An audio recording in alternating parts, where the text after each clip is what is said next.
I can remember the first time I came out here in 1969. There was a commercial pottery here that had gone out of business, and I was here to buy clay.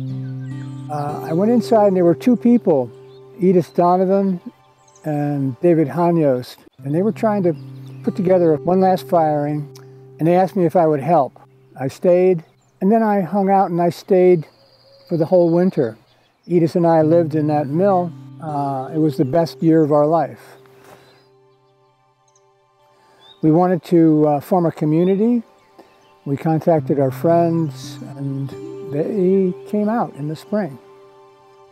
I would say about a dozen who stayed year-round, and in the summer, maybe there were hundreds who would come. A lot of people who lived here have stayed in the area, and many are prominent members of this community. John Campanelli lives in Stockbridge, I believe. Margaret Donovan lives in Manchester, has her own advertising business.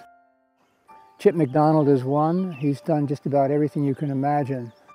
And he's been a dear friend since the beginning. I moved up here in 1970, the winter of 1970. And I built a cabin here with my girlfriend in 1971. Cost us $400. I met my friend John, and we came up to visit the mill and find out whether Edyth needed help, and she did. The winter of '71, 40 below zero. It was not the easiest of times. It was a working commune. It wasn't, I came from California and lived in a half a dozen California communes that didn't have a center. I moved from one to another and then finally came east and found that this had a center. This had a job. We had to produce a truckload of pottery every 30 days and get it to New York City to pay the taxes, to pay the bills, and that was something that I liked to do. Life at the mill was fun. Lots of work, and we had little money.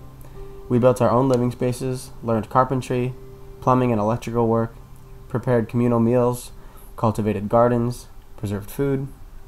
A lot of memories here. A lot of people, we all landed without any skills and just a lot of energy. And we learned along the way, and it changed most of our lives.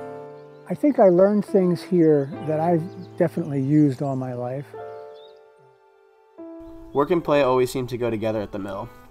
I was at the cusp of adulthood and remember people working hard to find a new, better way of dealing with each other, trying to be more honest, open, and real.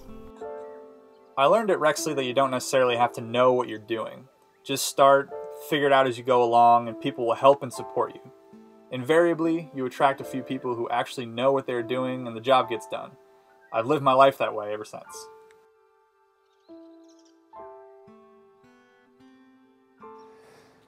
We were here from 1969 through the mid-70s.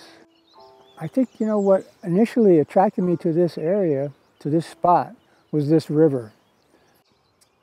It was a life force for us. It was the Battenkill, always the Battenkill River. Before I set foot on the mill property, the river drew me in, tethered me, and carried me throughout the years. I can't tell you how much I love the Battenkill. It sings to you all day and all night. I've gone everywhere. I was a truck driver across country, and I've seen all this country, and this is by far the best part of it. The very best thing that happened out here was the birth of my daughter, Jacqua. Jacqua became central to the community. Jacqua wanted to have a birthday party for her mom, and we did last year. And people came from all over, and we celebrated the 70th birthday of Jess's mom.